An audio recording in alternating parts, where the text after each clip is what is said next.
Good morning everyone. I would like to welcome you all to the Pastoral Centre and thank you for coming along this Saturday morning for the relaunch of the counselling service. My name is Rona and I work here as administrator. Just a little bit of housekeeping. Exits, we have one exit here, the main door that everybody came in, and there's an exit just out through the back door there as well. Toilets out in the lobby. I joined the centre in 2001 and I've seen a lot of changes over the years. Today is all about change, a positive and a necessary change for the counselling service. Last November we had a new member of staff join our team. This man has done fantastic work over the last 6 months, not only improving the physical appearance of the centre, but he has also brought with him a sense of calmness, reassurance, professionalism and positivity. I would like to introduce you to our new centre manager, Mr. Conor Duncan, and invite Conor to say a few words.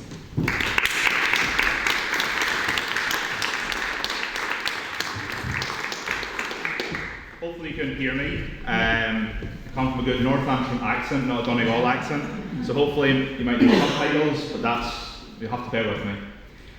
First of all, thank you very much everyone for coming along this Saturday morning. It brings such a good crowd out. This is a phenomenal and important day in the history of this centre, from the early days when the centre opened, from its former school days, with the counselling service. And we're going to hear lots about that today from Sister Mary through to Liam, to all the staff and all the counsellors, and everyone's made it to this point. And this is a phenomenal achievement to get to this stage. And it's an exciting day. It's the start of a new process. For myself here, I started in November. Myself and Rona were, ironically, since she started in November 2001 and I started in November 2021, so we don't know if there's something on that, but we'll see as time comes. The work of the Pastoral Centre here has changed over the years. From its early days, from a schoolhouse, it became, you've had different support groups, whether it's AA, Accord, if you've been through maybe Accord, you've known in these rooms or over in the Pastoral Centre house. So, and it's changed, and it will continue to change over this time. This is a season of change within the diocese, within the centre, as we move forward. So it's exciting times, when there's change happening. It brings a lot of fear, a lot of worry, is this the right thing we're doing? But also brings that positivity. The diocese launched a phenomenal plan there, going there a couple of months ago now, moving forward and how the diocese will change. That will change how we use this centre. But the good thing is that as the counselling evolves, it will still have a home here as we all move together in this important time. The work of the centre here covers many, many groups, so much of it unseen, undocumented. From the counselling work to across the way there, we have AA running this morning, running invaluable work. We have the Accord counselling services for marriage. We have the faith development side of it. We have youth work. We have the safeguarding team. We have the marriage tribunal. There's so much happens in this small space that so many people don't know. And so this is a good day to share that and continue to grow this centre, continue to develop it. And the brilliant thing is, I also want to say today and put on record my thank you to all the staff who have made me feel welcomed, who have created a community.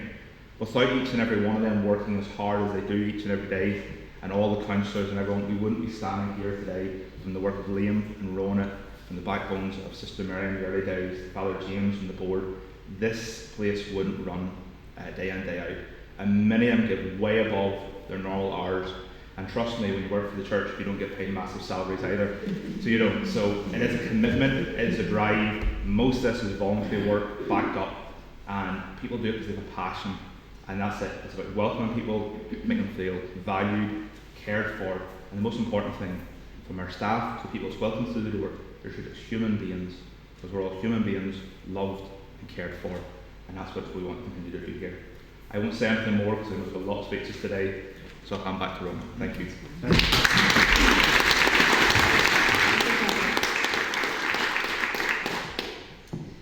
So last November also brought about a change to the chairperson of the board. Father Cathal Farry was in this position since 2010. Father Cathal did a lot of good work for the centre and was always at the end of the phone if needed, even though he doesn't live locally. Stepping into this role now is Father James Gillespie. Father James was already familiar with the centre, as in 2006 he was one of the original committee members for the newly established Safeguarding Children Committee. Since taking up his role as chairperson, he has been very committed in getting to know the staff and has a great interest in what happens here in the centre. He drops in regularly to see us. So the RDS board, I'll just read out their members. Bishop Alan McGuckian, President of the Board, Father James Gillespie, Chair of Board, Seamus Gorman, Board Director, Father Brendan Ward, Board Member, Father Cahill O'Farrell, Board Member, and Dr. Kieran Morty, Board Member, Conor Duncan, Company Manager and Board Secretary. So I'd like to invite, on behalf of the existing board, I'd like to invite Father James now to say a few words, please.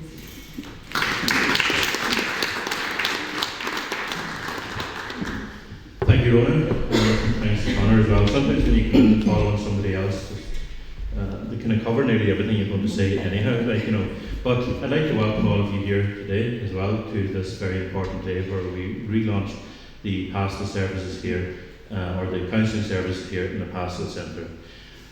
It's great to see all of you here showing an interest in the services that are provided here.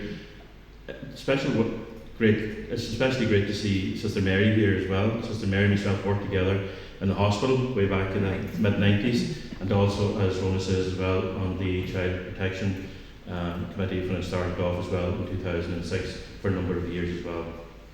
We are here really because of what Sister Mary started way back almost 30 years, around 30 years ago. So we're building really on the foundations that she set here for us when she began a family ministry service here. And all the services that are run from here are really credit to Sister Mary, who began everything way back in the 90s when there were very few places like this around the country, and she started it all off. So it's great to see you here once again in the Pastoral Centre, and it's great to see you after so long. I haven't met you for a good while either, so it was great to meet you this morning once again. As Rona pointed out, the chair of the Pastoral Service, we're 4 Diocese of Pastoral Services Limited. It's a bit of a mouthful to come out with every time you have to try and remember it. But we run an awful lot of services here through the Pastoral Centre, and Father Cahill, as Rona mentioned, he resigned last year as chair, and he's still a member of the board, and then Bishop Allen asked me to take it over then. And when Bishop Allen rang me, I was actually down the town in one of the shops, and he says, can I ask you a question? And I said, hang on, I'm going to have to go out to the street here, because when a bishop asks you a question, you have to draw your breath. You don't know what you're going to get. So I didn't want to be standing in the shop talking to a bishop about something that I didn't know how was coming. So he says, will you take over Father Cahill's role as chair of the Full Pastoral Services Limited? And I hesitated and I thought, listen Bishop, I just go to meetings and I just sign what I have to sign and I leave afterwards. I don't really know much about the place.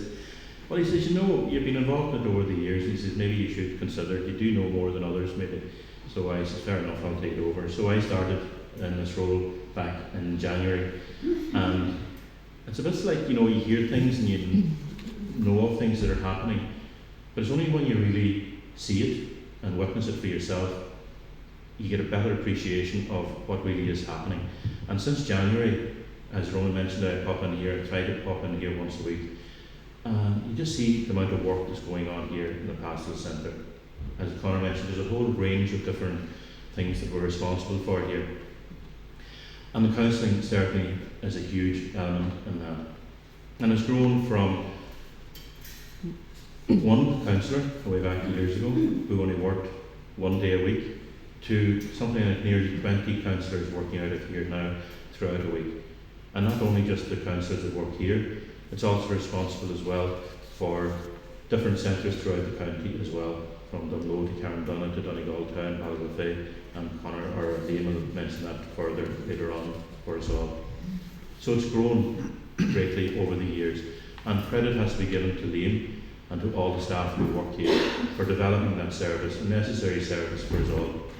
We know we have to look after our mental health and take care of ourselves, and it's great to see that their service has now been developed and grown to help us in that as well, because sometimes we all need professional help. We all have to take care of it. We all need to go to the doctor when we have to go to the doctor when we're sick.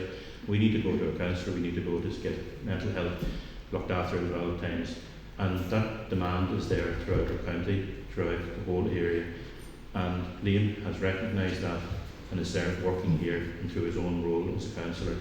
And he's developed the service along with everybody else here over the past number of years. And great credit has to be given to, or paid to Liam for all the work he's done and bringing us to where we are today, to a position where we really have to relaunch the service once again. Relaunch it in a new way, separate from the company that is here at the moment, because it deserves this, and it deserves all the support, all the resources it can get. And it can't get it under the company that we have at the moment, because we have so many other irons in the fire, you could say as well. But with a new company being set up from today, we hopefully will be in a better position to further develop the service for the good of the people here in our county, and all who need care and attention and help through it in different ways. So well done to Liam for all the work he's put in. And I was talking to Liam the other day, and he says, I'm not getting much sleep these days at all, because I'm getting this ready and I'm doing my own work on top of it as well. There's an awful lot of work involved in this, and well done to Liam for all his work. Well done to Rona and to Mary as well, to Evelyn and Marie and to Breach as well, and everybody who works at all here in the Pastoral Centre, helping the service develop each and every day they're working. And as Conor says, working with the church, you're not going to get paid at all. And if you get paid, you don't get much. And these people that work here, they don't just do the hours that they're paid to do. They're here whenever they're needed.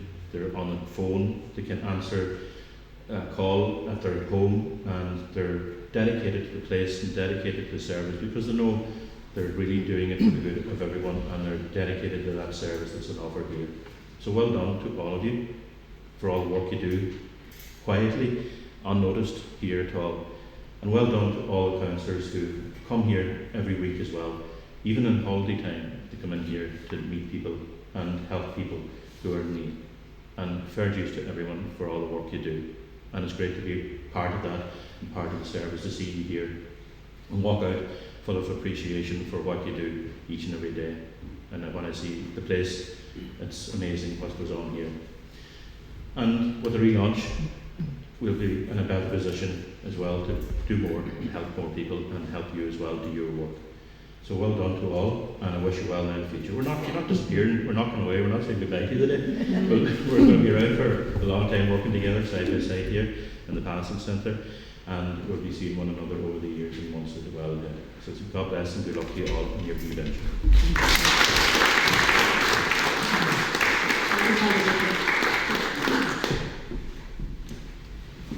So in order to understand the growth of the counselling service, we need to go back to the start.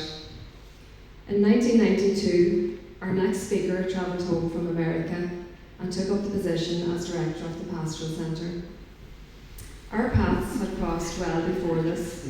She was my former art teacher in secondary school, where I knew her as Sister Regina O'Donovan. The day I came for my interview here in the centre, she was going under the name Sister Mary O'Donovan. I've never asked her what she got up to in the intervening years that she had to change her name, but I might ask her later today. Sister Mary is a people person. She was kind, gentle and supportive to all that came to the centre. She had and has a great way with her and was always interested in people's stories. She also has a wicked sense of humour. She started many great courses and programmes here in the centre, and she started the counselling service. So please give a warm welcome to the former director of the Pastoral Centre, Sister Mary O'Donovan.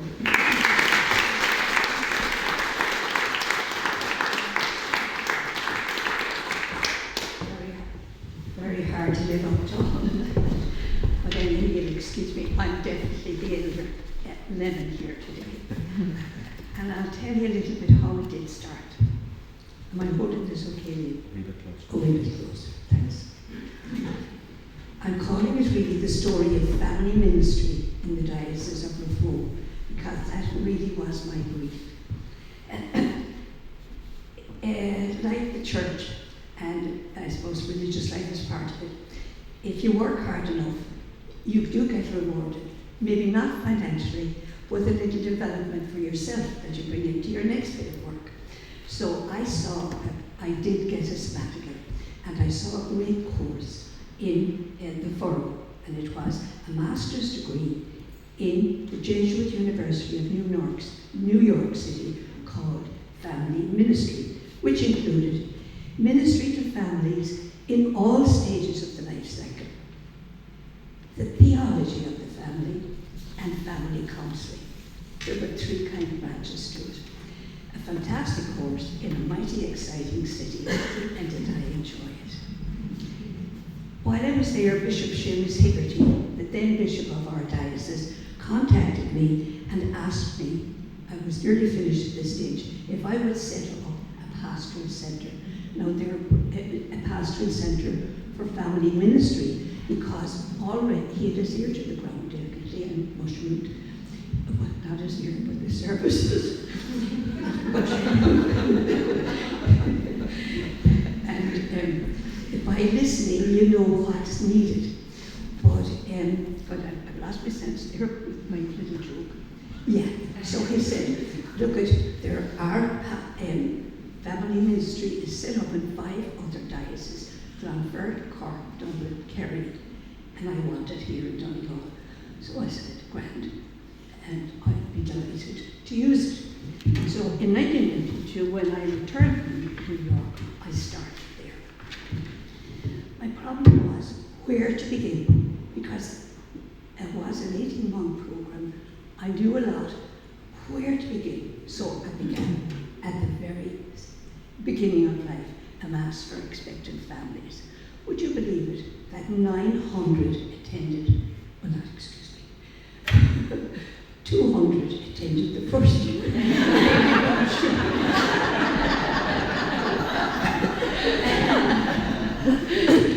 There was a big boom to work it. And in attendance was the then gynecologist, senior gynecologist at the chapel. I don't know if any of you would know, he's a year too young, but it was a Dr. Macaulay, and he had 2 staunch maternal ladies flanked beside him. They were delighted with this, and Bishop said, we're ready for all emergencies here now, so be at peace. And thought we'd have to do a delivery in the church.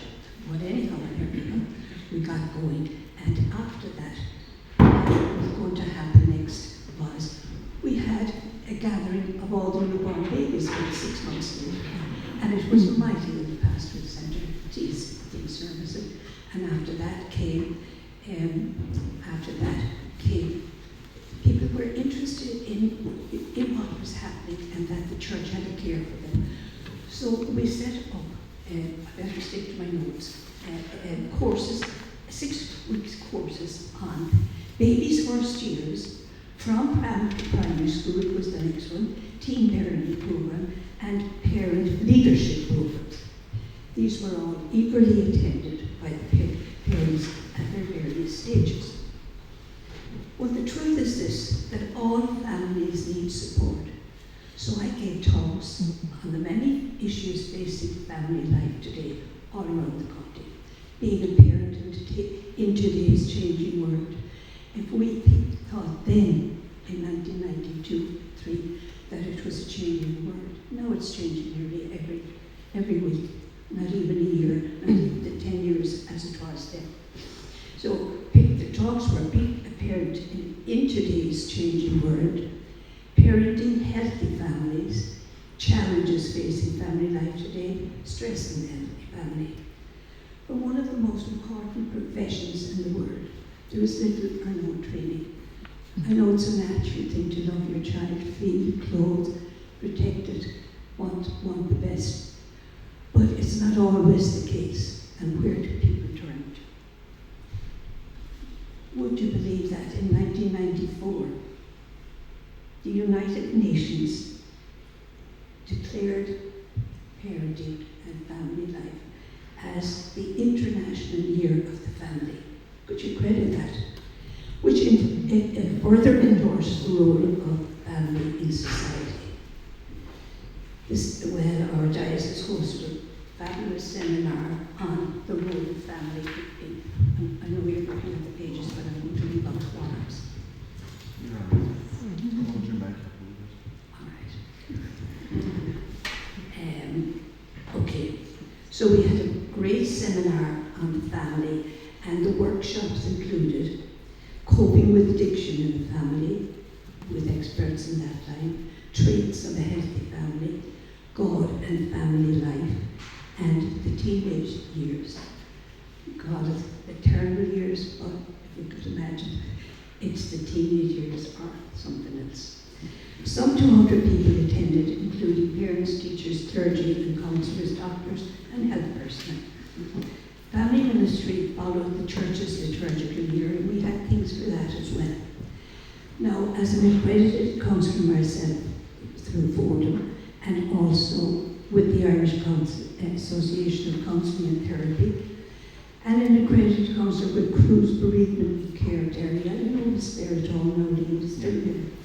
It enabled me to offer counselling and supportive therapies to families. And as you know very well, counselling is for anyone who at present is unable to cope with problems in relationships. Stress, depression, bereavement, anything. Counselling can really help small problems become serious. Yeah, bereavement was sadly a very big issue in Ireland. In the spring of 2005, having listened to a talk on suicide on the radio, I invited John O'Donoghue, clinical psychologist, and he came to Letterkenny. He spoke openly and challengingly on the traumatic effect that suicide has on families. Not just families, friends, neighbours, colleagues, with a ripple effect in the whole society. From the beginning, I offered a suicide support program, and we had wonderful people helping us. A few days following that's why Father James was saying, when you discover all that's happening in a place, and with your ears to the ground, people do approach. Just a few days after this suicide talk, a very distressed lady ran looking for help for the family. And she said, my children are just going out of their mind, and I'm worse, and I can't do anything about it. So she knew about Rainbow's bereavement program training that was on in Belfast the next weekend, and we went to it. It made us all aware of how awesome and delicate it would be to deal with children. So we looked for extra help and got it from the health home and from others, and then we set up the training.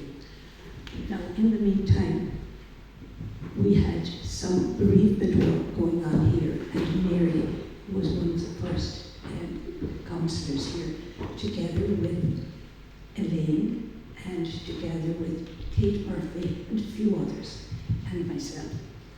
But very soon we were running out of ammunition, and this is where Elaine takes over, because I had to go to Dublin to do a course on mediation for families who were breaking up, and I needed a replacement, and they responded and take it over from there. Thank you.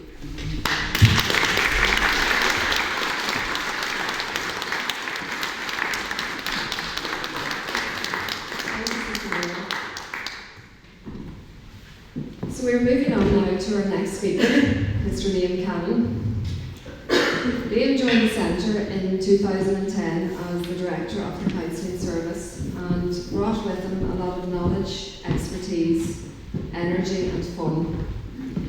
The growth of the service under his care has been phenomenal, especially over the last 5 years. He's very dedicated to his position, and I've never seen him get flustered about anything. Now, we all know that a good manager is able to delegate, and Mr. Liam is an excellent delegator of tasks. The reason I am standing here this morning, I am not a public speaker. I'm not sure what he's like at home, Isadora, but he's very persuasive and very good-natured in how he goes about things. I always know when he comes around the door of my office, if he has the yellow or if he has his brown satchel with him, you're kind of thinking, and then if the diary comes out, you know you're in bother. It means something's stirring, and it means there's jobs to be done. Before I hand over to Liam, I would like to make one final point. We have a great team of people working here in the centre. Both counsellors and staff were really, really lucky, and we're very lucky to get support from the Chamber of Commerce, who have placements with us as well. The point I want to make is all the staff are part-time, none of us are full-time. Liam himself works 1 day a week in the centre, and that's since 2010. Every Tuesday is Liam's day. Although I know he's been burning the midnight oil somewhat over the last few months with all the developments. Please keep this in mind as he takes you through his presentation and the growth and expansion of the counselling service. So please welcome Mr. Liam Cannon, the Director of the Counselling Service.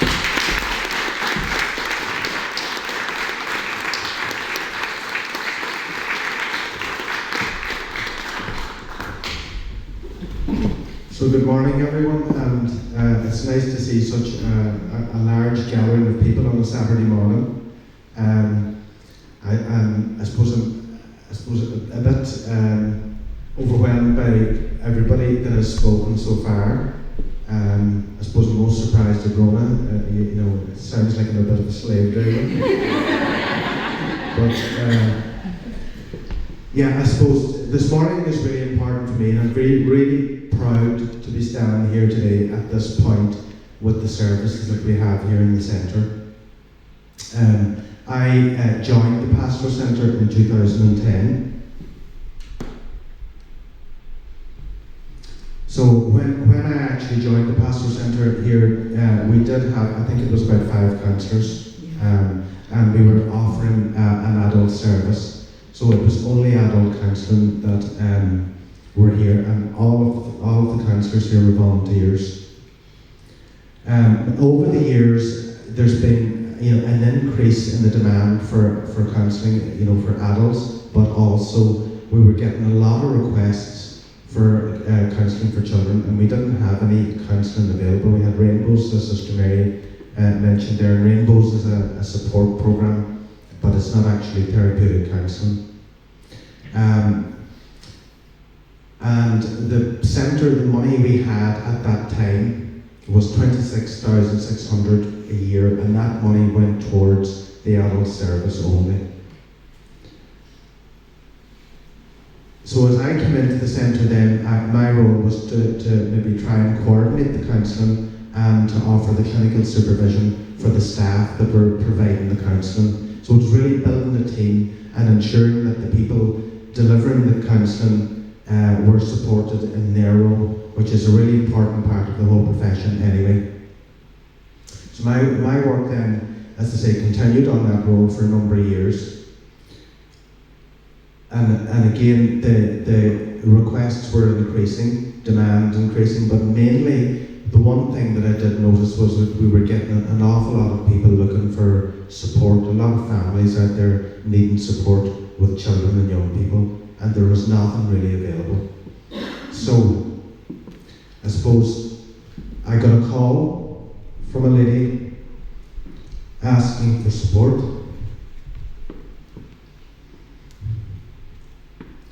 And you do get a lot of calls like that. But she had just lost her son. So I had to tell her we didn't have anything. And she said to me, if I can raise money, could you do something for us? Because there's really nothing available. So I suppose I heard the conversation quite often, and I said, yeah. But about a year later, she came back, and she had €853. So I said, right, okay, I need to do something. So I set up one of our counsellors who's here in the room, Fiona, and sent Fiona to training. So here we are, we're armed with one counsellor who can work with children and young people. And within 4 weeks, we had 48 children on our waiting list. So, you know, we were starting something, but we had nothing to follow on from. So what happened from that was we went on to train another 4 counsellors. We found the money and we trained up to the 4, so we ended up with a team of 5. So at that stage we were, you know, in the Letterkenny area, but the people who were responsible for the start of the service was that Hugh, which became known as Hughie's Corner, that we named the service after him. So that's Hugh's family, and they now have a service down in Carndonagh, so we run the service in Carndonagh as well. So Hughie's Corner opened here in November 2016. So from that €853, we got a counsellor trained. Not with the 850, it took more than that, but we got the counsellor trained and we set up a room in the back of this hall here called Hughie's Corner in memory of Hugh. So just, it gives you an idea of how little support is out there and how little money is going towards services like these. So this is Hughie's Corner, launched in November 2016. As you see, it's totally geared out for quite young children, and we work with children from 5 years upwards. And again, this is the parents of Hugh. This is the lady who I spoke with, who raised that money. So that boy, that child, is responsible for a whole service developing and growing. And this is his parents. Last weekend, we had a fundraiser in Carndonagh, and this was Leanne and Chance, Callan and Simpson.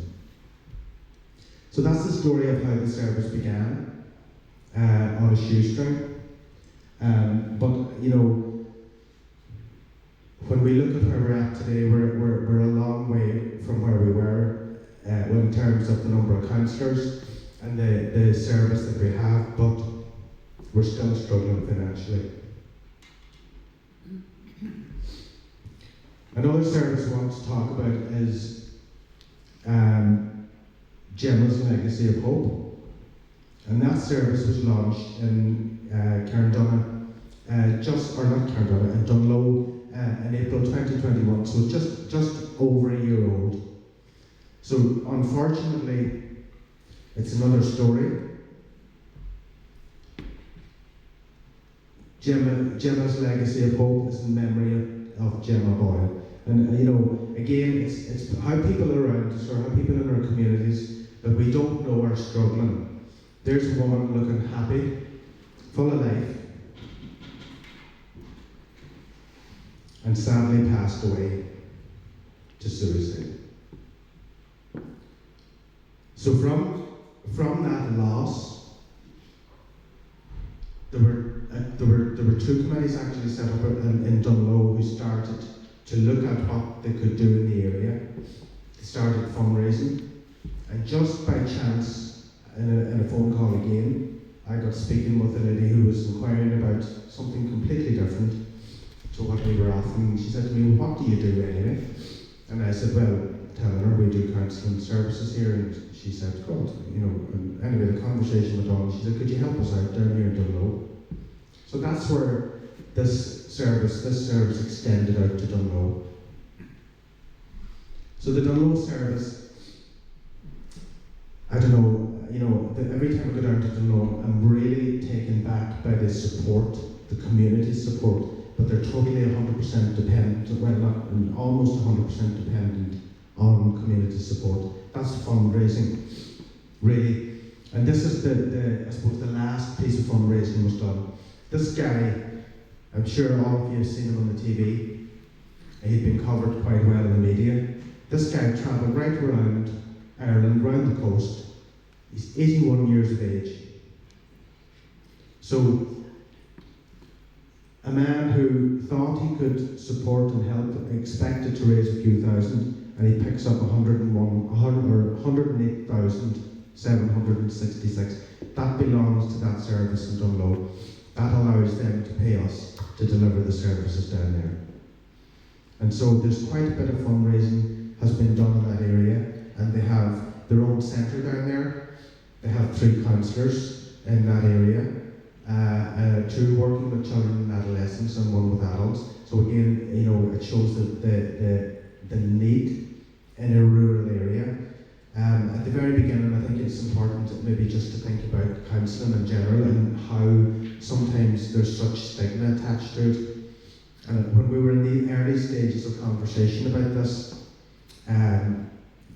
you know, there was this idea about, you know, maybe how do we provide a service in an area where there's such stigma, and how do we get around that bit? And I said, well, you know, you need to find a place, in a public place, where it becomes normal.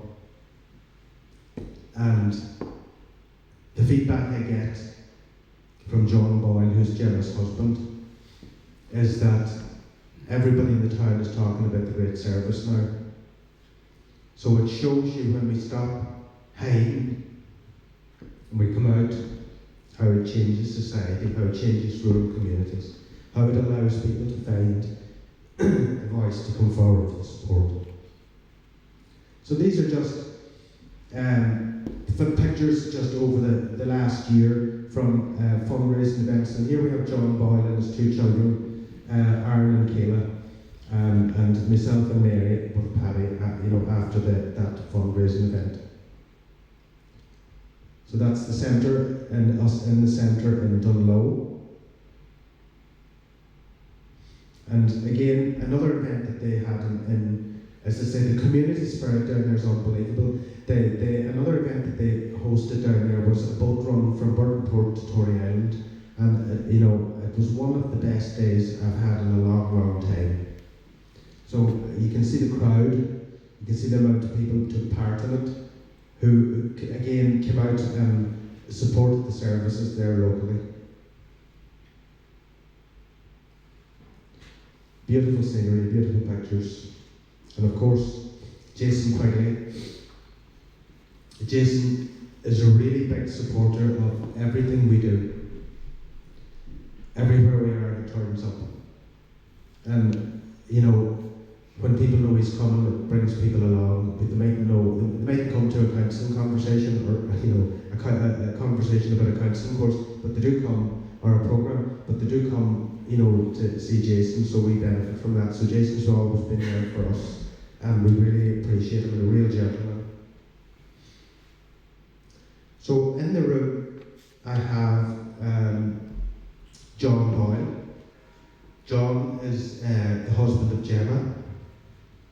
John, would you like to say a few words? Thanks. Give me a round of applause for John.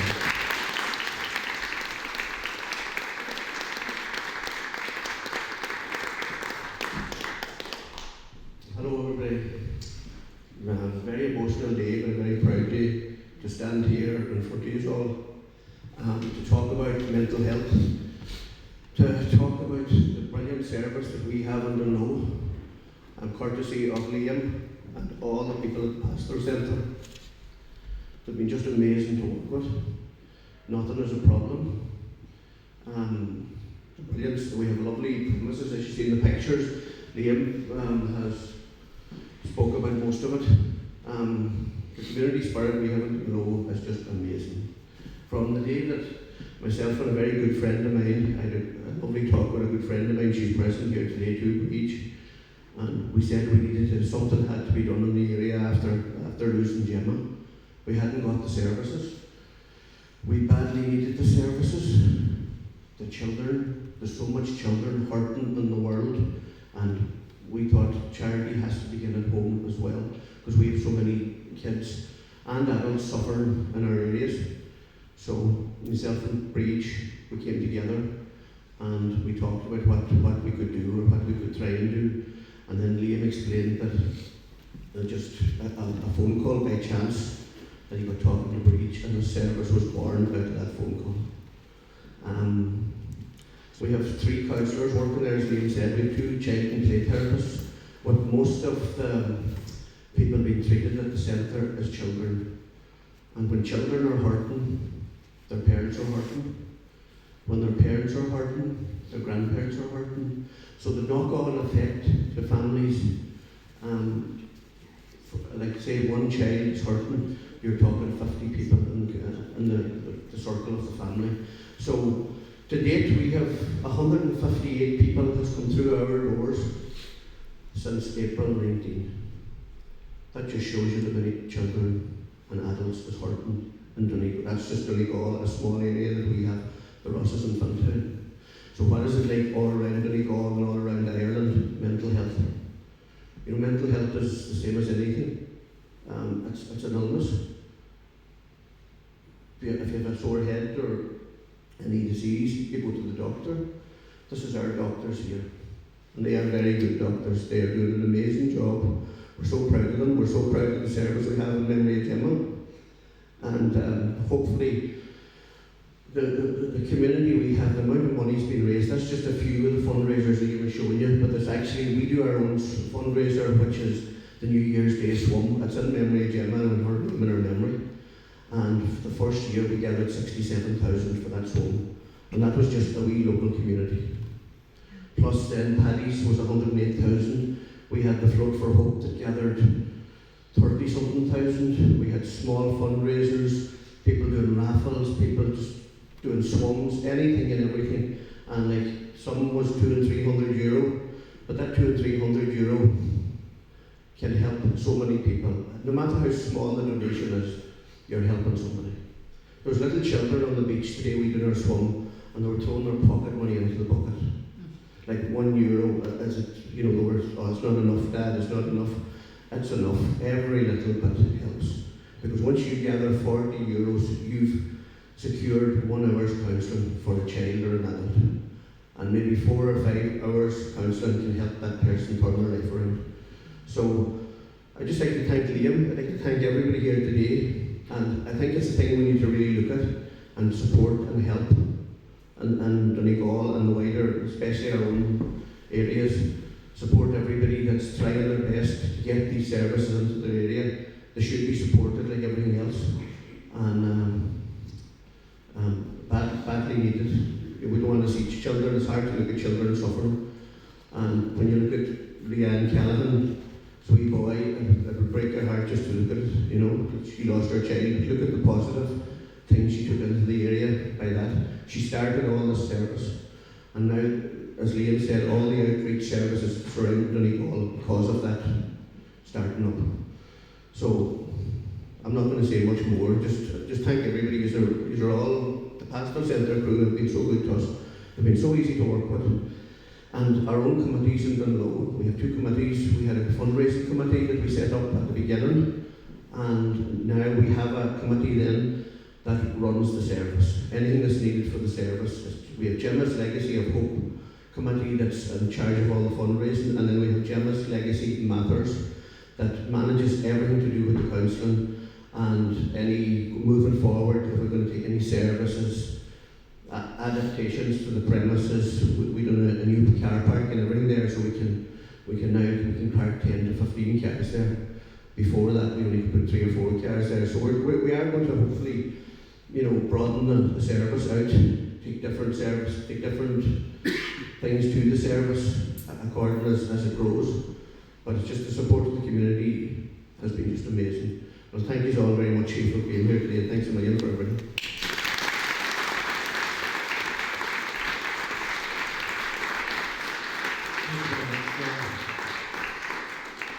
Thanks, John. You know, that gives an idea of what happens in the community as a result of a loss. So, you know, that piece is a challenge to get through, but, you know, it marks, I suppose, you know, the importance of people, the importance of community, the importance of what a community can actually do if they get behind one another, they support one another, and if they've got a vision.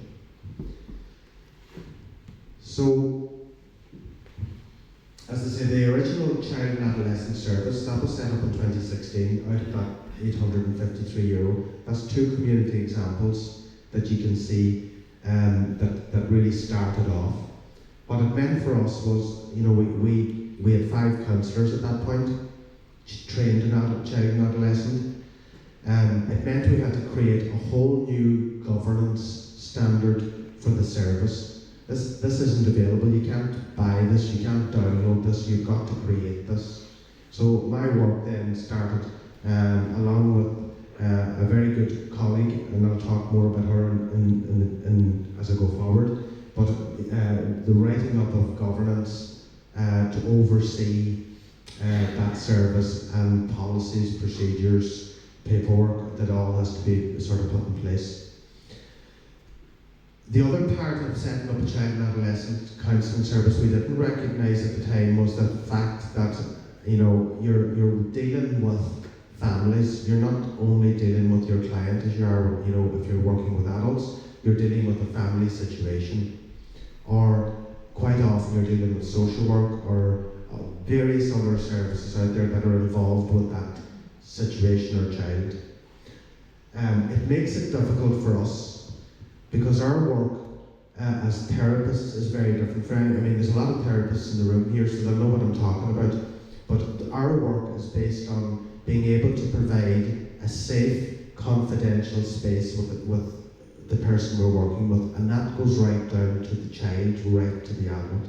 So we are often in battle with other services because they expect us to turn up to, maybe a case conference meeting where they're discussing a client, and I suppose for me, we don't see that as a good idea, because what happens in those situations is that you hear information that maybe the client hasn't shared with you, and then you're holding something back from the client. So it damages, and it can be damaging from that relationship. And the client quite often doesn't really want you to attend because they want you to themselves. They want that maybe the only person they can speak to in confidence. So we're I suppose working with other services, we're connected with other services, and we're constantly trying to help them understand why we don't attend a lot of these other requirements. But we do always keep the child and child safety, so child protection legislation does apply. So where we do need to breach confidentiality, where there's a risk to the child, we do that. And I think that's, if we can hold that and keep that, I think we're providing a safe, ethical service that also meets the needs of the person, be it an adult or a client or a child, sorry. So those services, as I say, they're more complex. Started off in the pastoral centre, that was where Huey's Corner, as I say, out the back of here, and you're welcome anybody afterwards to go out and have a look at it. Then we started doing some outreach work to schools. So Fiona, for the first few years, went to a number of local schools, and Marina, and a few of the other counsellors.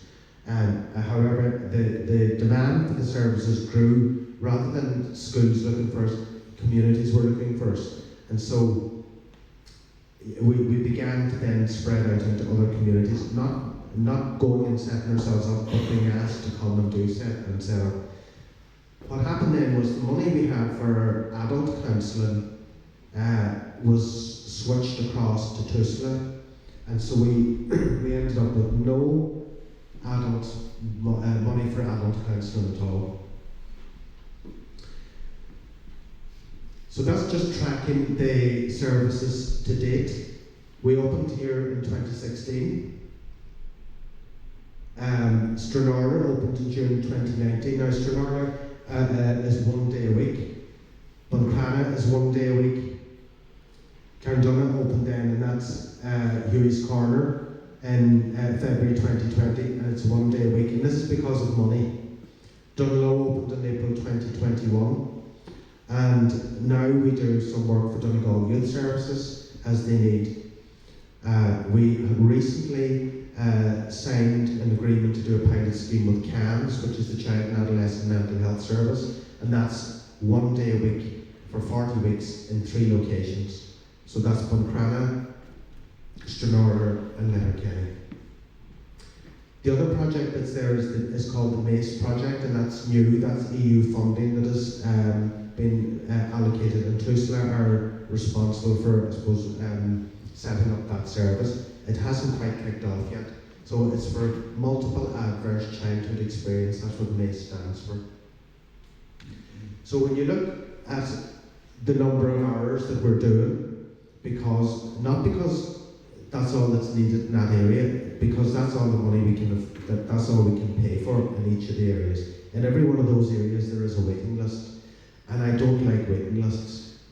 Early intervention is the key to undoing long-term traumatic experiences or events.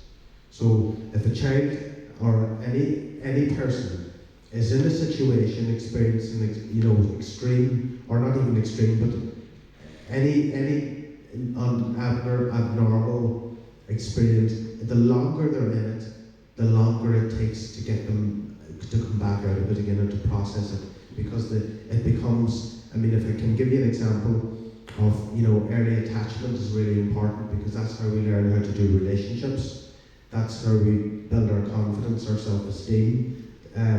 For the child that doesn't have that, they lack. And so they lack the confidence, they lack the belief about themselves, and they're always going to struggle. If we don't support the family, if we don't support the child in those areas, then we end up with people then who have to work really hard for years and years to come back again, to get back. So for those 1 day a week services, we have offered since the counselling service opened, we have completed over 6,000 sessions. So I think that's pretty amazing. When you look at we could actually treble that if we had the funding to do it.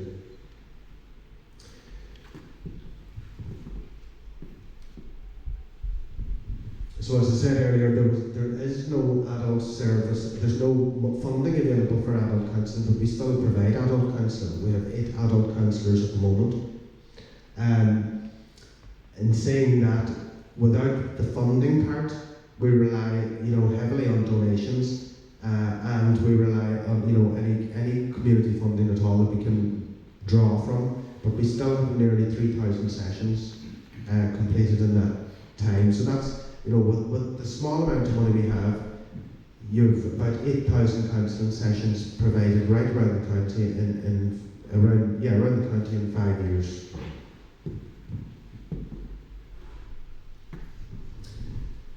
So this is, I suppose, our main funding, TUSLA, and we have Martin here from TUSLA, and it's great to see Martin, coming and supporting us this morning.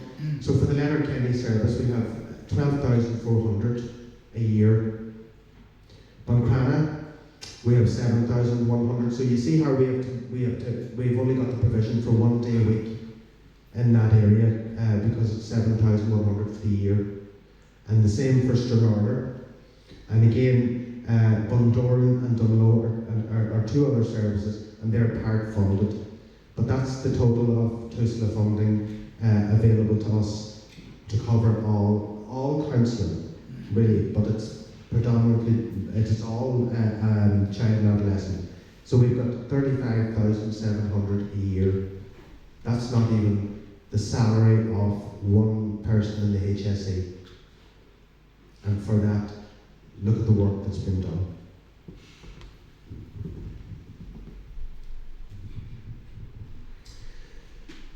So the next slide is really just looking at the people or the services that are really only getting community funding, and that's turned on it.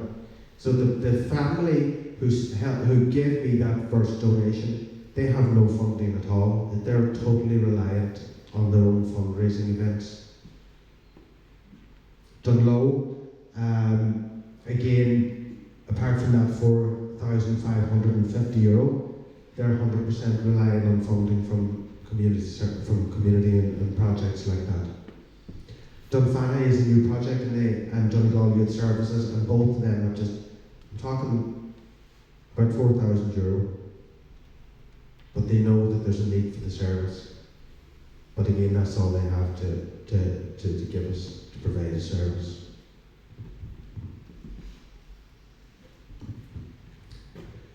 So recent developments, because there is a lack of services out there, we've been asked by CAMS, which is the Child and Adolescent Mental Health Services, the HSE services. They have approached us and asked us would we take on a piece of work with them, a pilot scheme. And I mentioned that earlier. So that's a pilot scheme that's just started there 2 weeks ago, and will run for 40 weeks. The MACE project, TUSLA are managing that piece, and that hasn't started as yet in Donegal. And then we put 2 projects there, both funded by the HSE and TUSLA. So just to acknowledge, I suppose, the people who do the work, who really do the work, and when I say do the work, I mean they sit and they work with the clients. We have 8 adult counsellors. Kate Murphy, Sister Mary mentioned her at the beginning, she's here a long time.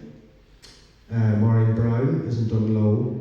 Mary is here in the centre, and Sylvia is here in the centre as well.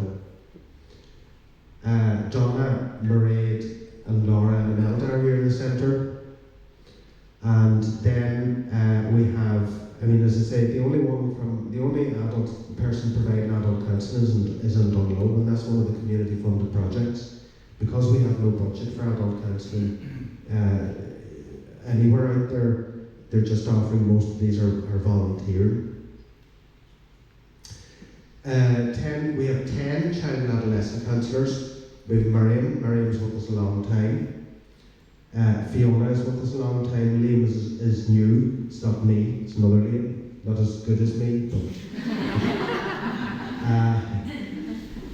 Dania, we have Dania here. Marie, Rachel, Shauna, Ashlyn, and Katie. So it shows you the number of the child and adolescent counsellors. There's more, and actually we are in the process of recruiting even more.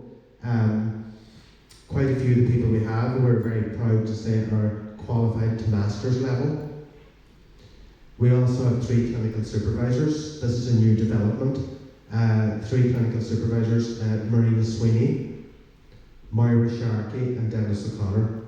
So the role of those 3 supervisors is to help, or they supervise the teams, and they help the development of the therapist, and they also ensure that the therapist is not, burning out or overloaded. So it's a lot of process work. I suppose it's very difficult to explain. And then, I am working with this tiny little budget. So one side you're getting all this work coming at you, and on the other side you've got a tiny little budget, and then you've got Rona. And Rona handles the budget, that's the problem. Thankfully she handles the budget because, I go up and I go in and I say to Rona, I'm doing this. I said to her in November, Rona, I'm getting 3 new supervisors, clinical supervisors to board, and Rona turns around and the eyes come around and no, Liam, you not a chance, Liam, you have no money, you have no budget. Now come on, sit down, I'll show you what you have. Rona, they're coming. And that's how we are where we're at, because I put these things in place and somehow we do find the money somewhere, but we have to have a standard, and we have to have that level of professional ethical practice that is recognised out there. That's why TUSLA fund us, that's why the HSE want us. We are at that level. It's a credit to everybody in the room, therapists, because they're the people responsible for ensuring safe ethical practice. But the governance, all of that, holds that together. All we need is to be able to develop it, which is why we're here today.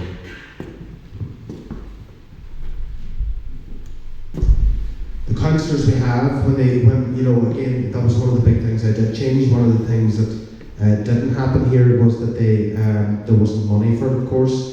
They weren't paid. But as a counsellor, it takes approximately 7 years to train. And what professional person trains for 7 years not to earn a living out of it at the end of the day? So at the moment now, thankfully, because of the small bits of money we get, not enough, but we are able to pay the counsellors for the work they do. But not, as I say, enough. We could do treble the work if we had the money. Again, they're working to their ethical codes of practice.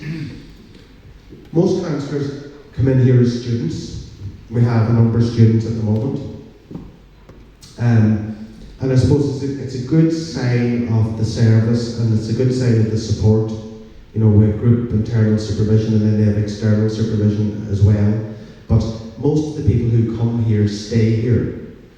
And that's, we can go back, years and still have client or counsellors who come in here, not because of the money. It's a bit like working for the church. You'll never get rich, but there's something about the work and the satisfaction from the work. All of the counsellors, or majority of the counsellors, are trained, as we would describe them, as integrative counsellors. That means that they're trained maybe 8, 10, 12 different ways of working. And that's really important because they're not coming with one model, one style. So they're able to work with a very wide, broad range of issues. Like from an example is early attachments, and how early attachment then impacts the child right up into adulthood. As I say, they offer a range of therapies, and we have quite a few art psychotherapists, which is fascinating to see how they work, how they process material, and again, with the mix of people here, we all learn from each other. We play therapy, and so there's quite a bit of creative work going on here as well. So just to touch briefly on a few other things that we have developed, apart from the counselling services. I discovered back a number of years ago, I had this client myself privately, young fella struggling with confidence and self-esteem issues, and really backward, shy, just you could see withdrawn. Anyway, I worked with him for quite a while, and I thought, what could I do? What could I do to change that, or to? So again, maybe as a friend says to me, you made a rod for your back, Liam, but maybe I did. But anyway, I sat down with Desi Garner, who's an local actor, and we looked at this, and we brainstormed this, and we used drama. You can't go into a school looking for people with low self-esteem or low lack of confidence, because nobody's going to put up their hand. So we used drama as a medium. So what we did was we offered drama an opportunity for particular groups of students to avail of drama, and we worked with the schools, and the schools identified students that they knew would benefit.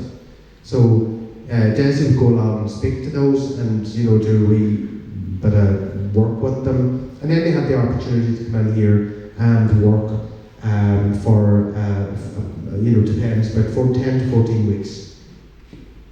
And so we had a number of schools taking part in that. The programme worked in a way where the young people would have produced a play, and it was always about issues or challenges facing young people, and my God, they did some powerful stuff. So that then would have been brought around the schools. We've done that in the past, and it would be nights here in the hall where that play would be performed for different groups of people. So indirectly you're working with confidence and self-esteem.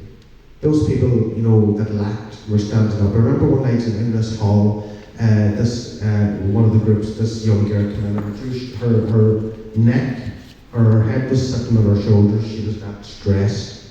And to come back, I said to Desi, what are you going to do with that, young girl? Would you have a wee chat with her? And he said, no, leave her alone, just leave her. And he was really good he was really good with the students. But to come back to see the final performance and to see her standing on stage singing, the transformation. So that's another piece of work we do. It's part funded by again, TUSLA, the National Opera and the Arts Council. But that's what we have in the budget. And as I said about Rona and the money, you can see how accurate she is. 1849.73. So I'll tell you more. that's what I'm dealing with.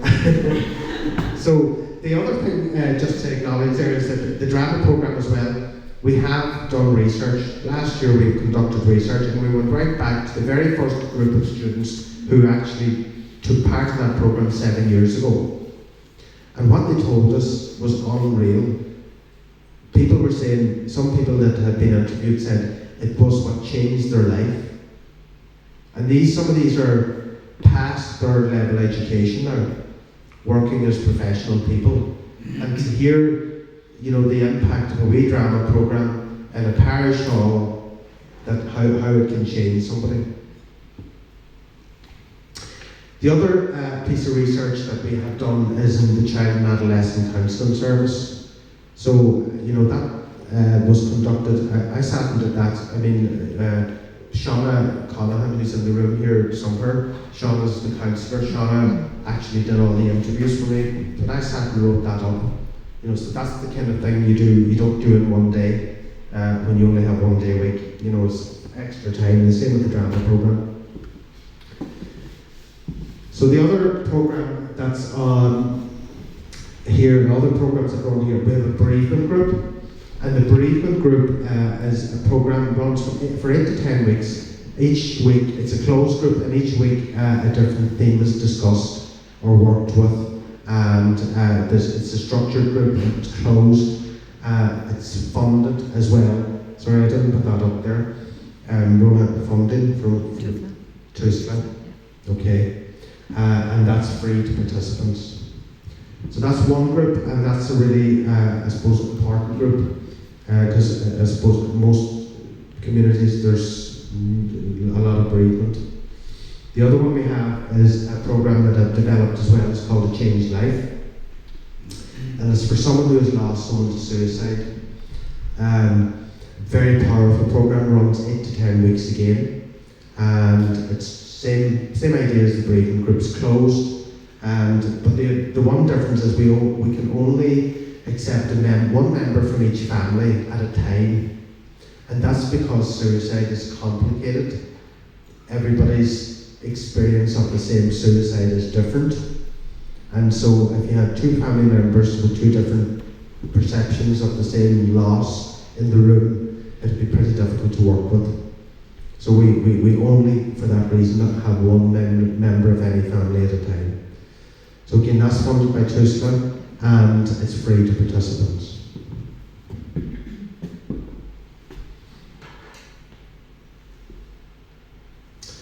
So, I suppose I reached a point where you can see the importance of community.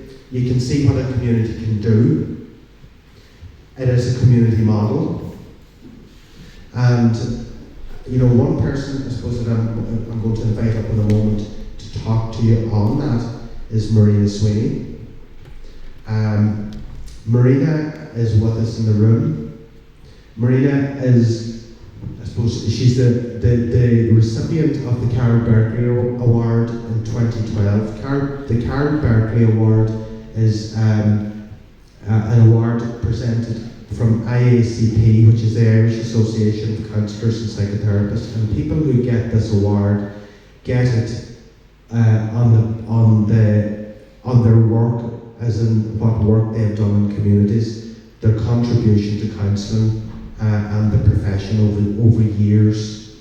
So Marina Sweeney, is with us in the room. Marina was the recipient of that award in 2012. That's the award. I couldn't get it, a good picture of it to get on the screen. But Marina is going to talk to us a little bit about the community model. Marina, if you'd like to come up. But as well as that, I do want to acknowledge the painting here on the easel. And Marina is the person who donated the painting To Hughie's Corner. It's titled In the Company of Playthings, and it's an oil painting by an artist, David Hegarty, 1997, and David is Marina's son, and Marina has very kindly donated this to Hughie's Corner.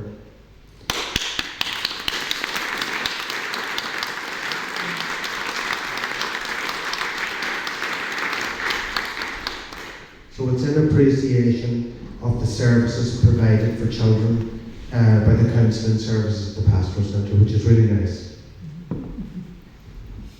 So Marina is going to do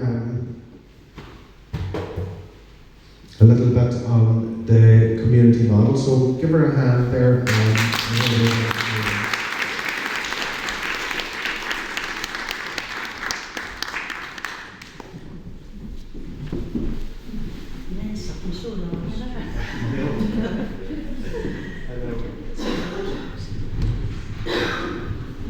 I'm not too sure about this one. Is that it?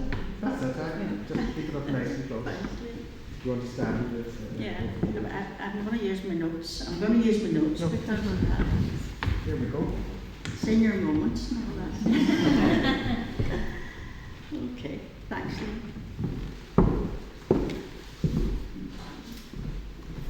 Okay, well, I just want to maybe before I say anything else, congratulate Liam on an amazing achievement and on the Pastoral Centre and its support for the community over these long number of years. And Mary, it's lovely to see you again. You too.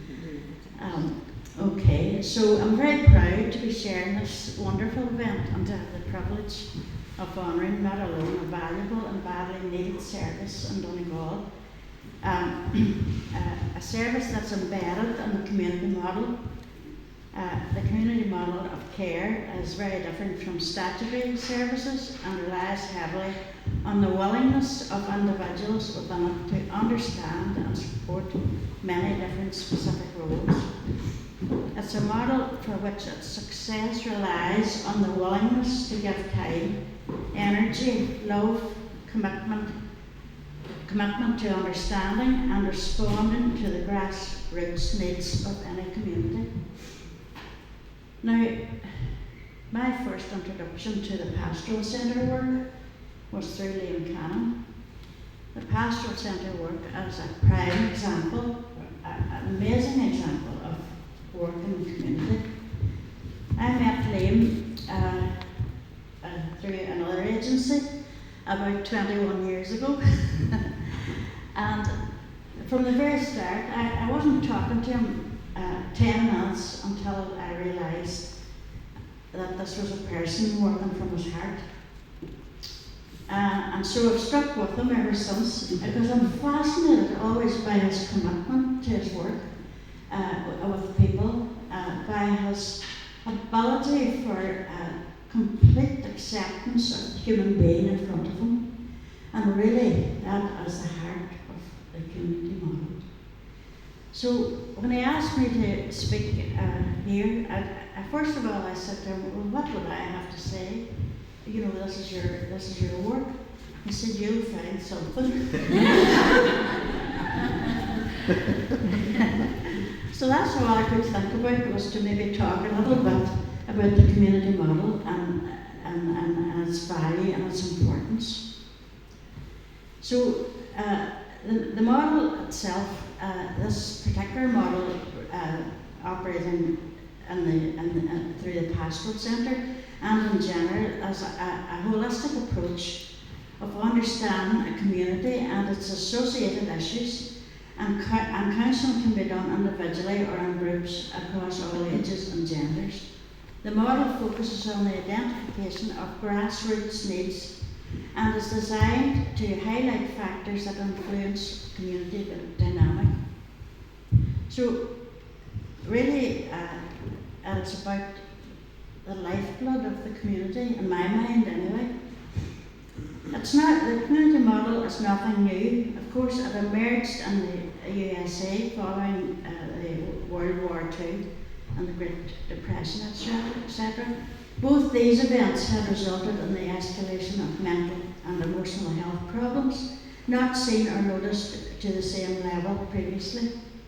And as a response to the lack of mental health services, communities, some from religious orders, some from women's groups, etc., began to see the need for and the possibility of providing support offered by individuals within their own communities, and this response resulted in the emergence of a new health service now known as the community sector, eventually creating jobs and counselling services across the United States and eventually across the world. At the same time, experts in the field of mental health began to emphasise the importance of preventative counselling and combating the need for remedial mental health treatment. And in 1965, the United States government allocated funds to the training of schools counsellors, a type of community-based counselling. At the start of the 1970s, the more general idea of community counselling was developed to meet the increasing needs of the public. So the discipline of community counselling grew slowly, at first due to its lack of definition. But however, in 1993, community counselling received recognition as a counselling specialisation from the Governing Council of the American Association of Counselling. This recognition allowed the Council for Accreditation of Counselling Relation Education to develop standards for the training of community counselling. With recognition and accreditation, community counselling expanded in popularity. Counsellors in this model are trained to postgraduate level, and in Ireland this journey takes anything from 5 to 7 years. It's very expensive and has huge cost in terms of time and commitment in general to self-development, everything else. Continuing from qualification level, counsellors are required to complete a minimum of 30 hours continuing professional development yearly. That also is, can be quite expensive, and they are required to receive monthly supervision and to invest in their own personal development on an ongoing basis. Now, I don't know any other profession who has a higher demand than that in terms of commitment to education, ongoing for the duration of your career, and commitment to self-development. So what then is community counselling? It is a process of helping an individual become fully aware of his or herself and the ways in which he or she is responding to the influence of their environment. Counselling in this sense is a generic term for any professional counselling that treats dysfunction occurring within a group of related people. This term describes a preventative system of counselling that works to combat psychological impairment through improvement and development of community support. Through the holistic treatment of a community, counsellors can help alleviate emotional health issues on a large scale. Community counselling then provides leadership for creating better access to emotional health service. Counsellors are expected to respect clients regardless of their religious affiliation, economic status, sexual orientation, psychological health, ethnicity, developmental differences, trauma, family, physical appearance, or genealogy. This inclusive and holistic approach to community counselling allows for an appreciation of environmental influence on mental health.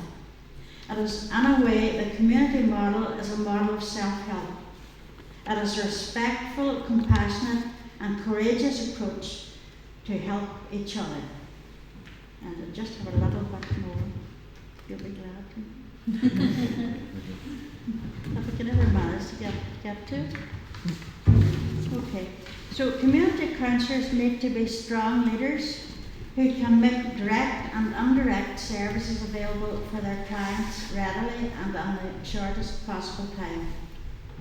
And any discipline that works with vulnerable populations, of course, it is important that the field holds professionals to a set of ethical standards. And community counselling ethical standards provide a code of practice to which counsellors are expected to abide. This set of rules establishes what counsellors may and may not do within the counsellor-client relationship. These rules are in place to protect clients from malpractice. So not only do the rules work to ensure the integrity of counselling, of the counselling profession, but they help to build trust between the public and the counselling community. The Irish Association has set forth specific standards for ethical counselling practice that include protecting clients from self-harm, promoting client welfare, avoiding multiple relationships, maintaining confidentiality, continuing involvement in professional associations, only practicing within training, and never misrepresenting qualifications. While this list is not exhaustive, it provides a basic ethical standards that may be followed by professionals. When these ethical standards are not maintained, legal action may be taken. This legal action can lead to loss of licensure, etc., and the ability to practice in the field of counselling. So it is from a thorough understanding of the community model that this particular service here has grown. And I would today invite you all to pay tribute to those who have the insight, the generosity of community spirit, and the willingness to make it happen. I would congratulate the people of Donegal, where I'm originally from Donegal myself, and I'm always proud to come back and do something here, which I have done for about nearly 30 years. And to congratulate Liam on the leadership that he has taken and what he has invested in the community.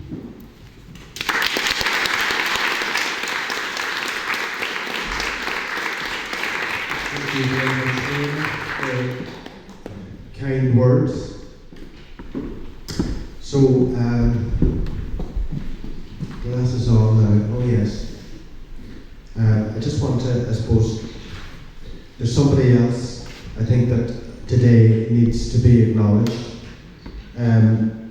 This person, you know, has been here for many, many years, gives lots of time voluntary. And when I say lots of time voluntary, you know, I'm talking about 40, 50 hours a week. You can ring that person at any time. Nothing's ever a bother for her. If I didn't have this person, we wouldn't have any of what we have today. The person I'm talking about is Mary Freeland. She coordinates all of the counselling services in 7 locations, completely voluntary. So, there's Mary at her desk last week and she didn't know I was taking a picture of her. But she gives so much time to this service. She never stops. She works hard, she drives hard, and she plays hard. So Mary, would you like to come up and say a few words?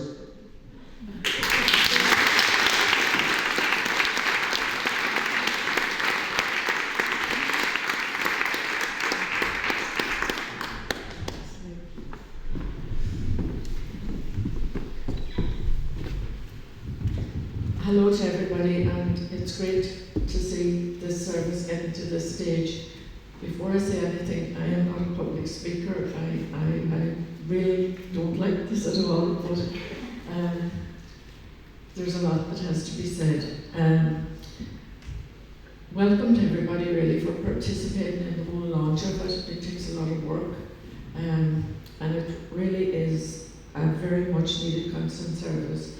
So I would like to congratulate Liam on the work that he's put into it for his never-ending efforts trying to find venues throughout the county to accommodate the outreach services, always trying to find ways of getting funding, and it takes a lot of time, it takes a lot of effort, and again, above and beyond the call of duty. I suppose I might as well say a little bit about myself. I'm a very quiet leader mama and a blow-in here, as they say. I got into counselling here in 2006. Sister Mary took me on, and it was just 2 or 3 of us that time, I think, just doing 3 or 4 hours each a week. And as I say, now we're gone to nearly 20 counsellors. So Liam came along in 2010, and it began to develop, it began to grow then, and word got about that, you know, the counselling service was available, and word of mouth really is what spread it the most knowledge about the service. So now we're getting referrals from everybody, even the HSE come to us, even send us people from palliative care. We get referrals from GPs and schools and relatives, everybody. So it's a good service. It's dependent really on the availability of great counsellors who dedicate so much time and effort, and as has been said already, the continuing work that we have to do to keep it going. I would have worked in London. I began counselling in 1994 in London, and I worked with the Irish community over there, so I gained a lot of experience there. It was the first time I heard about really all the abuse that had happened here to young people when they were in this country, and then they had to leave the country because of the stigmas that were involved. There was stigmas about just about everything, and no support whatsoever here. And these people carried burdens of very traumatic experiences all their lives really, and it's only in recent years that they've been able to talk, and of course many passed away without ever getting any support or help. So I understand the importance of getting help for children when they're young, when they need the help. You know, the support can't wait. It should be available when the help is needed, because then, you know, it just manifests into bigger problems.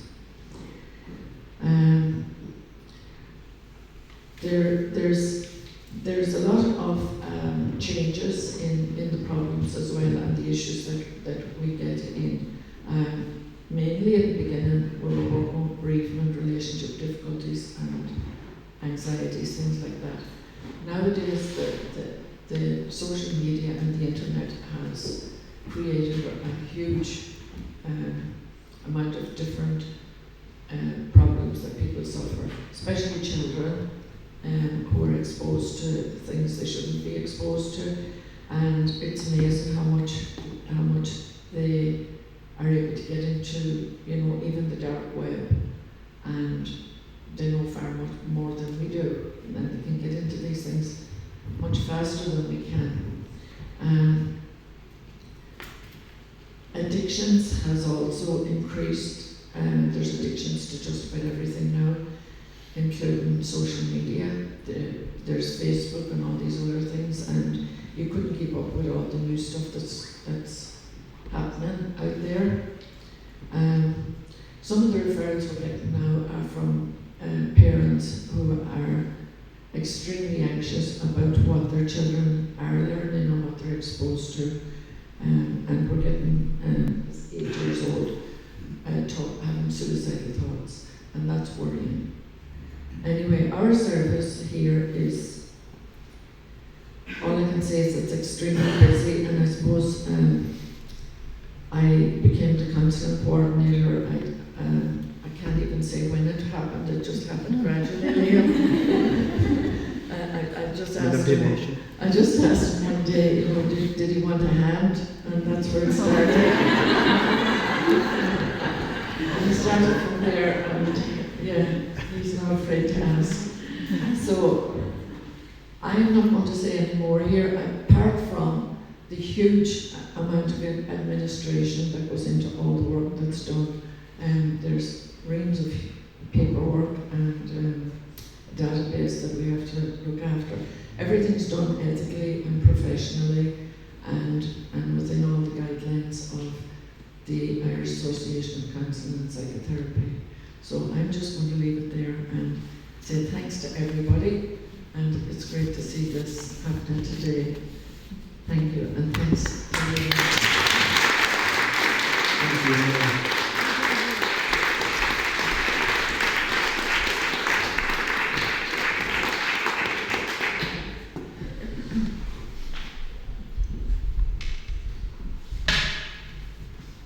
So this is just a few pictures. And that's sort of slide there about Mary, you know, about the amount of Irish that she does. But here is, you know, just a few slides on fundraising events that have happened, you know, over the years. That's in this hall. Bishop Allen and Jason Quigley, Rona and Jason Quigley. And this is, you know, something that's important. What small communities can do. This is Drummond National School. And there's me being presented with the cheque that the kids had raised, you know, I can't remember how much it was, and we got the proceeds of that, and that's what makes a difference to services like this. That's what we rely on. Dance Addictions happened a number of years ago, and we were the charity that benefited from that year, which was a fantastic show they did, and they raised over 10,000 euro. And that's probably one of the biggest donations we've ever been given. Another person that supports us a lot is Sinead Black. And Sinead has done, I suppose, a number of events. There's one of them where she, you know, do a bit of a concert or something online for us, and we get the proceeds of that. Kalash Jali presenting a cheque.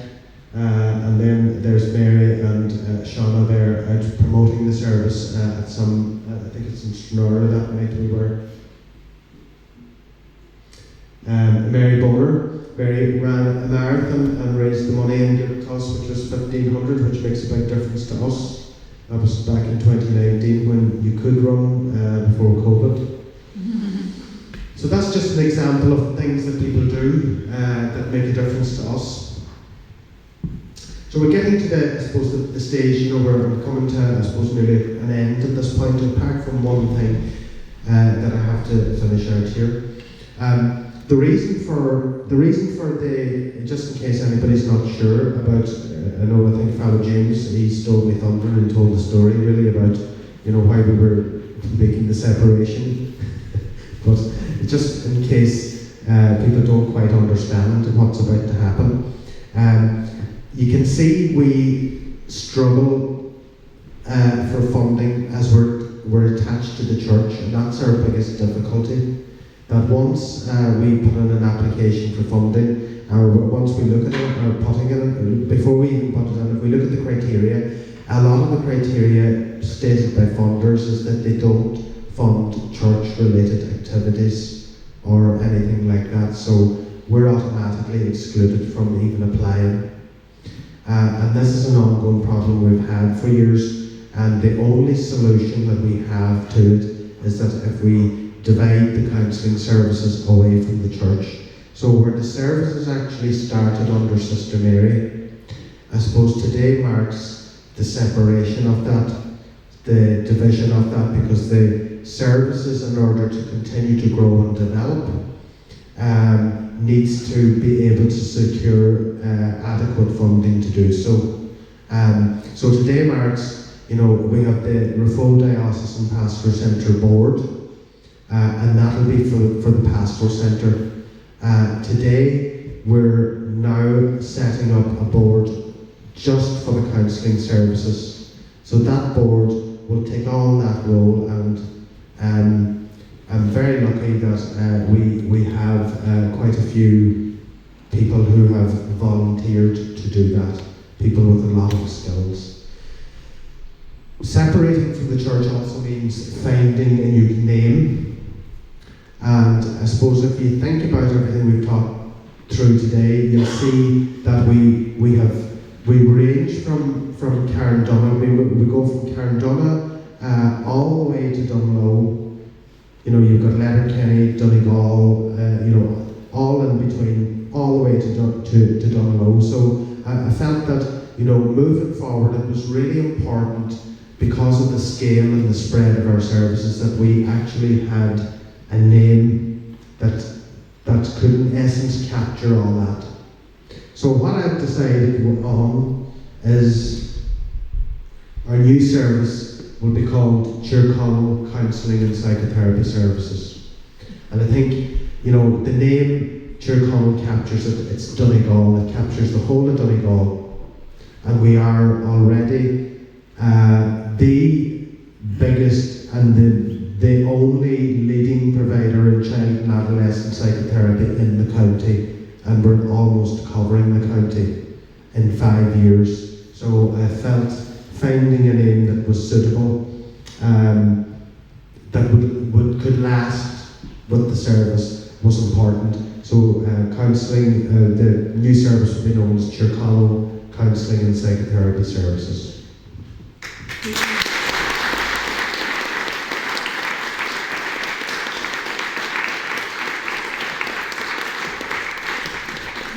So with any new arrangement, you have to have a board, and I'm delighted today to be standing here saying I have a board in place, because I feel, this has grown. This has grown. I carry, I suppose, the burden of all of it, and without all of the people I have helping me, I don't know, I probably wouldn't be able to even be standing up here, because I also run my own practice, and that's 4 days a week. I'm doing this 1 day a week. So without the Mary Freels and, Marie and Evelyn and Bridget as well, there, and Rona and people like that, this service would never have got this far. But I think, like them and myself, we need to secure it. There's a need, there's a demand, there's a lot of pain out there, and today is about marking that. It's about getting it to a new place where it's independent, where it has its own board, where a board can actually, take over the responsibility, so that if God forbid, if any of us drop out, that the service doesn't stop, it continues. So it's securing the service. So that's a really positive thing about today. So, as I said, I have, it was great competition for these jobs. Oh Lord. It took me weeks to get through the applicants. But anyway, the first person to come on our board is James.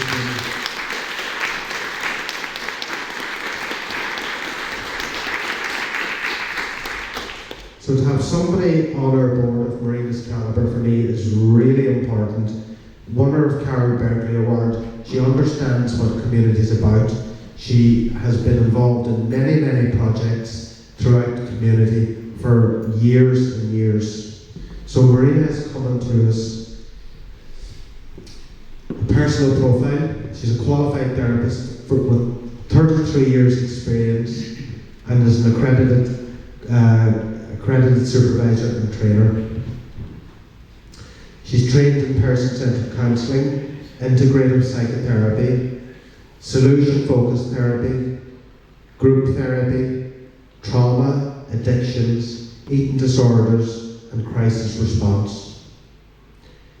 Since 2000, Marina has been designing and facilitating continuing professional development programs for practitioners in the helping professions.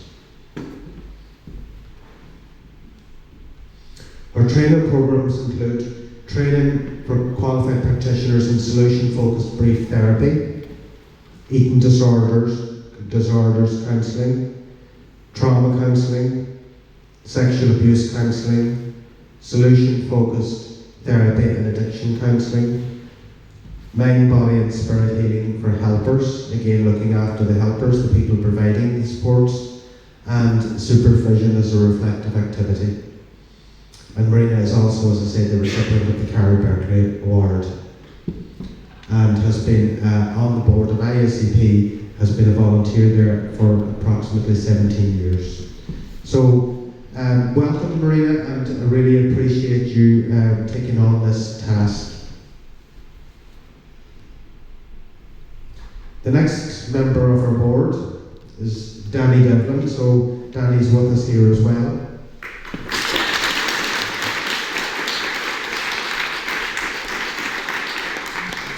I spoke with Danny a number of years ago. I was always impressed with his fundraising ability, so I thought I need to get to know Danny. And I think I did cold call him a few times, but anyway, we have Danny. Danny's agreed to serve on our board, and we're delighted to have him. Danny was born in Letterkenny. He joined the Garda Síochána in 1986 and was based in Dublin for 11 years. On return, he was based in Carndonagh, Buncrana, Moville, Letterkenny, and then promoted to sergeant in 2005. I'm just thinking as I'm reading that, Danny, being a Garda in those areas, in those rural areas, you've certainly seen a lot of the stuff that we're talking about today. During my first time serving in Garda Síochána, I had a keen interest in mental health, and in particular assisting people to access the mental health services. Danny holds a level 7 diploma in drug and alcohol studies and has given talks on the criminal justice responses to drugs and alcohol issues. Before his retirement in 2017, he coordinated a number of darkness into light events in Letterkenny and spearheaded a campaign to have Pieta House services set up in Letterkenny with particular involvement and was particularly involved in the fundraising campaign. So, Danny, again, thank you very much for taking on this task and joining the board.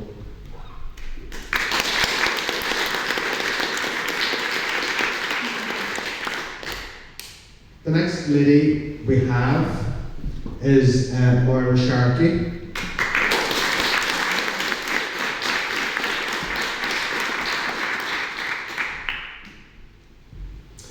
So Moira is a qualified integrative counsellor, psychotherapist and supervisor. That's a mouthful, but that's years and years and years of training.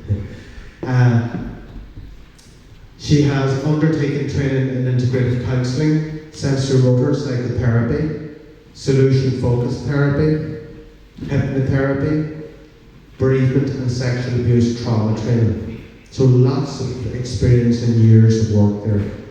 Moira has completed supervision training, including creative supervision and group training with Robin Showett. Robin Showett is one of the world leaders in the field of supervision.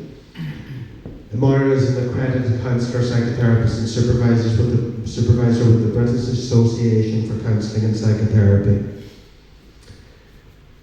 Moira currently works has a private practice in Derry and in Donegal and offers services to individuals, groups and organisations. Having previously worked in organisations that offered support to clients who have experienced sexual abuse, trauma, bereavement, and with children in primary schools, and has offered counselling, supervision and training within these organisations.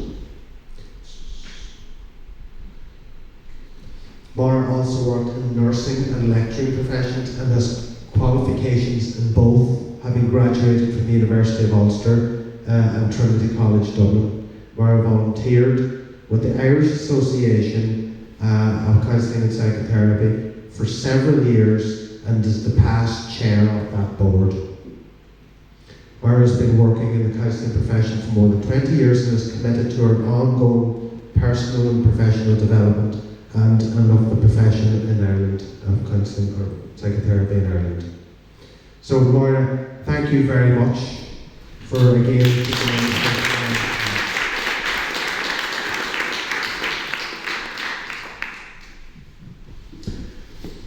The next lady we have, again, we're delighted to have her, is Karina Catterson Flynn. So Karina we have in the room as well.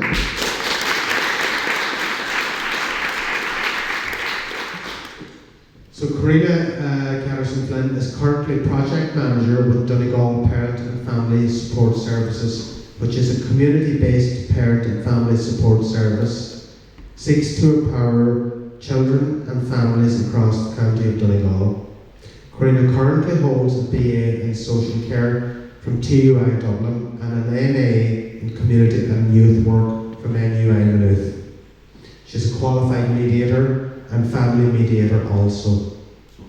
Karina has been working in both community development and social care in both Dublin and Donegal for over 20 years, having worked in various practitioner, coordination and management roles.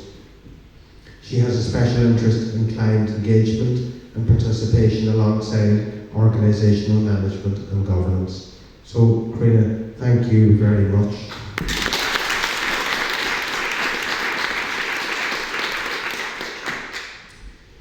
The next person coming onto our board is Janet Doherty. Janet is unfortunately not with us today, but she will be joining the board. Janet has been working in acute healthcare for 36 years in England, Australia and Ireland. Originally as a registered nurse, then clinical nurse specialist and manager, mainly in intensive care and cardiothoracic units. Having held multiple senior managerial roles, including Director of Nursing of an acute teaching hospital, she has been responsible for leading large teams and establishing new health services in many different hospitals. She is a believer in lifelong learning and holds a Bachelor of Nursing degree, various professional qualifications, and a Master's in Management and Innovation. In 2010, she took a bold step to change career, gain HR qualification, and enter HR management, focusing on the well-being of the healthcare providers. She recently retired as HR manager of an acute teaching hospital with 2,000 staff. Having been a working mum with 2 children, she knows the challenges of work-life balance and loves gardening and hiking. She is passionate about mental health and well-being and knows from personal experience the value of counselling and is excited to be able to play a small part in expanding the Pastoral Centre care service to reach those that most need them. So Janet unfortunately isn't able to be with us today. So we have another new member come in late last night. And that new member is Tracy Hegarty. I don't have a bio or a picture for you at the moment, but as I say, we are delighted to have Tracy come on board and to meet. I mean, we have all the board apart from I think Janet here today, so we'll hopefully have a brief meeting after, just to introduce one another to one another and move forward from there. So. That brings us almost to the end of our day. For me, I think there's a lot of people to thank. I really have to thank, I suppose, lots of people, everybody, every counsellor, every admin person in the centre. Conor Duncan, the manager, he's really done loads for me this week and the last few weeks, where I'm here one day a week and I think you probably knew looking at me I needed a bit of help. But thanks a million, Conor, for pulling me out. Another fella that is pulling me out big time today is my friend sitting here in the corner, Mark. Mark is just unbelievable. He's, I don't know, I go to Mark, to the gym to Mark. Mark has a gym in town, and I was thinking one day.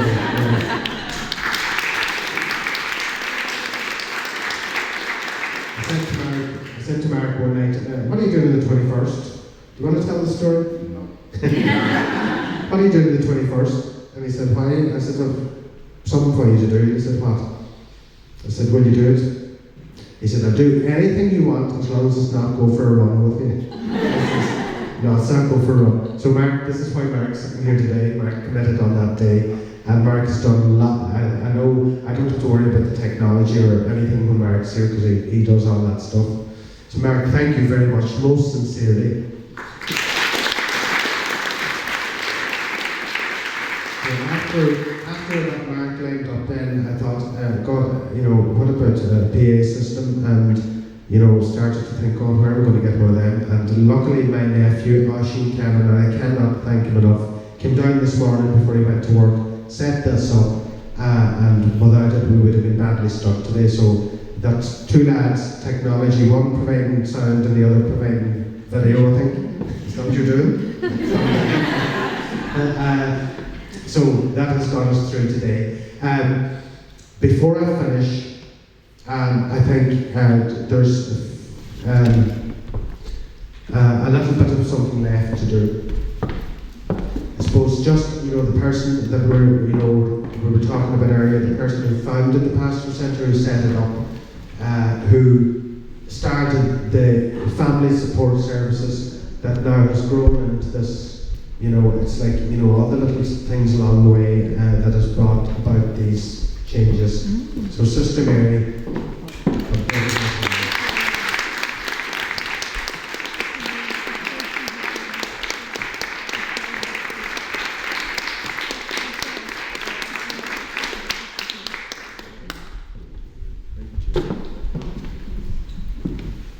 Excuse me for a minute.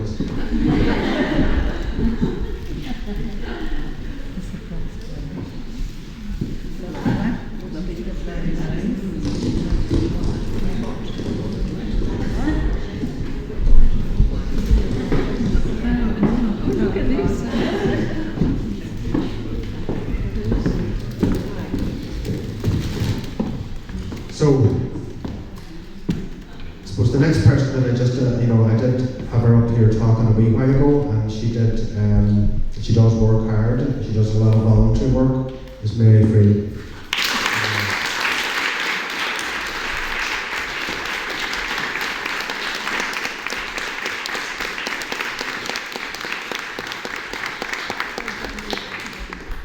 So there's only one left. Rona very, very kindly ordered the flowers for us. I said to her one of the days, will you get 3 bouquets of flowers first for Saturday? She said, 3 bouquets of flowers, will they for us? Just get 3 bouquets of flowers. And she has tortured poor Connor all week. He's been telling me that Rona's, who's the other flowers for? Who's the other flowers for? Rona.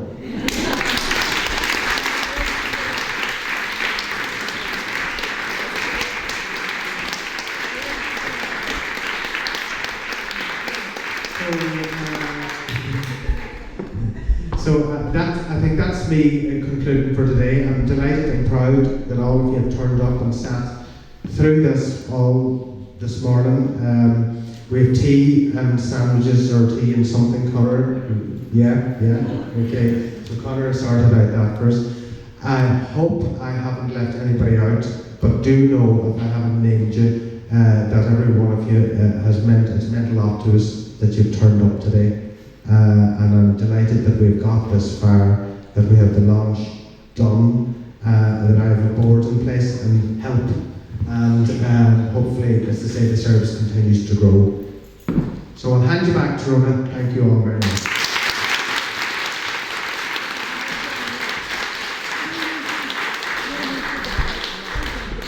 One final presentation to make. You're not getting away that lightly. Yesterday evening, Neil said to me, he says, I can't believe we're at this point, tomorrow. He says, can you believe it's happening? Well, it wouldn't have happened, only for he was the driving force behind it. So Connor, do you want to come up and you come up, Liam, with the presentation to you? That's just to say thank you for the recognition for all the work done.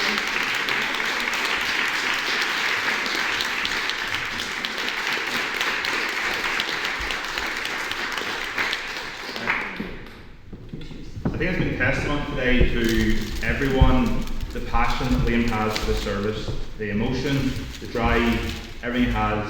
thank you to his family. He gives up so much extra time to be your backbone to him, to make sure he's able to be here to provide the support, to night and day when he's called, support our counsellors, to the end here, working on many of the things behind the scenes and over the years to build the service that it is today.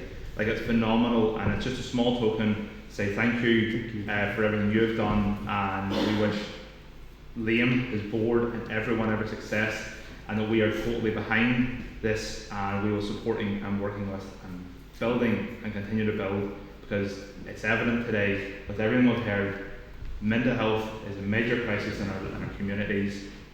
It's desperately needed, and thank you very much, and God bless these guys and continue your work. Thank you.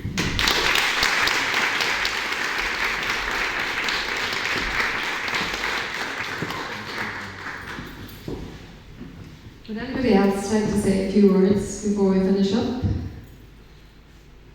Jimmy? Yeah. Say a few words. The Mayor of Letterkenny, Ginny Pavana.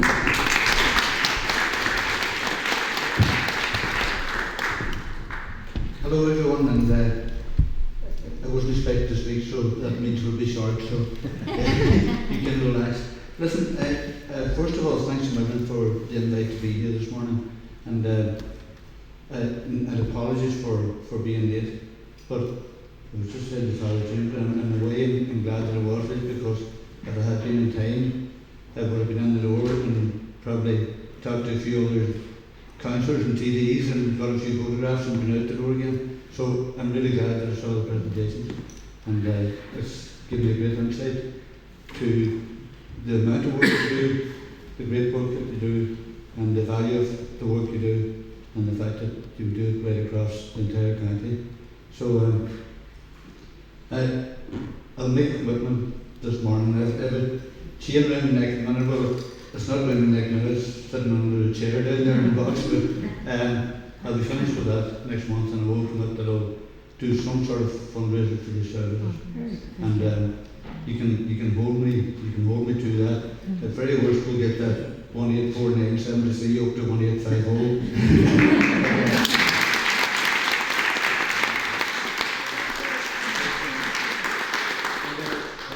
I'd just like to congratulate the new board as well, and wish you every success with this, and it is an absolutely fabulous service that you provide, and just well done to you, Liam, and well done to everyone, and continued success. And I know that, as has been talked about here, that the work is done, especially with children, that it changes lives, and it changes them for the good and for the rest of the people's lives.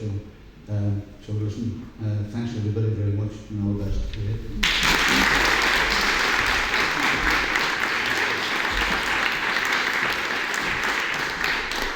I'd say you're all ready for a bite to eat, so just wander through to the back room, and thank you everybody so much for coming today.